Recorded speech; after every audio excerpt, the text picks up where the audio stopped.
السلام علیکم ورحمت الله تعالی وبرکاته. حامد و مسلم وبعد.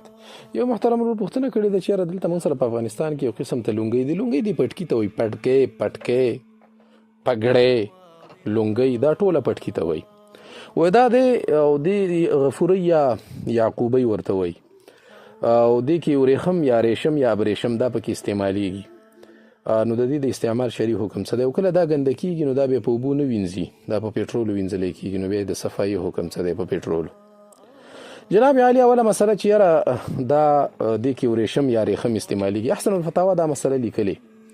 احسن الفتاوا اتم جلد 86 نمبر صفحه ده، کتاب الحذر البا، هغې کې لیکلي دي چې دې کې کوم دغه استعمالیږي ورېخم یا ریشم دا مصنوعي دي، دا ماشین والا دي، ماشیني دي، دا په ماشین جوړیږي.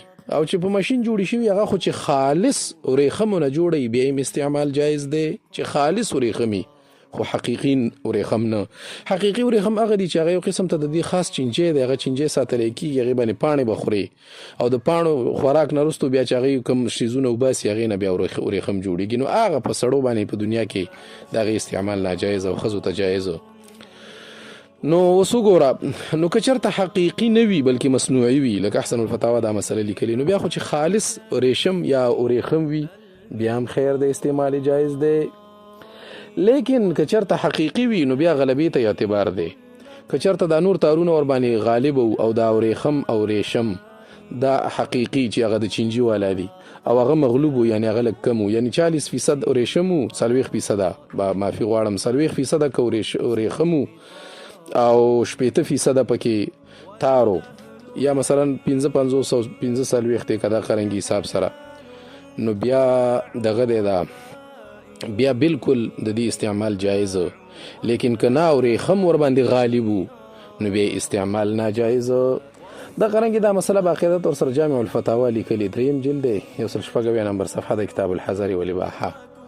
دا قرنګي دا مسله باقاعده طور سره فتاوا حقانیم لیکلي، فتاوا حقانیه 2 جلد او 414 نمبر صفحه ده، صحیح دی، باب المسائل المتفرقه.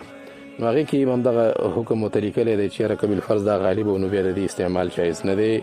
دا قرنګي دا مسله باقاعده طور سره فتاوا محمودي لیکلي، فتاوا محمودیه 40 جلد دی او 316 نمبر صفحه ده، باب اللباس. هغې کې هم د غلبي خبره کړې چې کوم پې غالب وي حکم به امامت کوي. دا قرنګي دا مسله باقاعده طور سره فتاوا شامي لیکلي، فتاوا شامي جلد 8 دی، صفحه ده 351، کتاب الحذر والاباحه، فصل فی اللبس. نو خلاصه د خبرې دا شوه، که چېرته مصنوعي او آرټیفیشل او د ماشین والا ریخم وي نو که هغه خالصه د دې ورېخمونه جوړوي بیا هم استعمال جایز.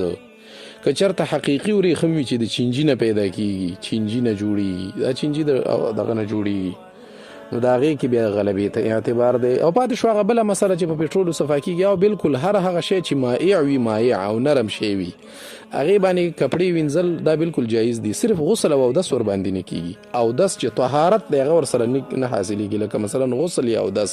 په پېټرولو که چا اودس وکړه اودس یې نه کېږي، غسل پې وکړه نو غسل یې نه وځي. لیکن کپړی ورباندې وینځله، چپړی ورباندې وینځله، بدن یې اودس ماتې باندې ګنده او په وینه ګنده او وینځه صفا کېږي.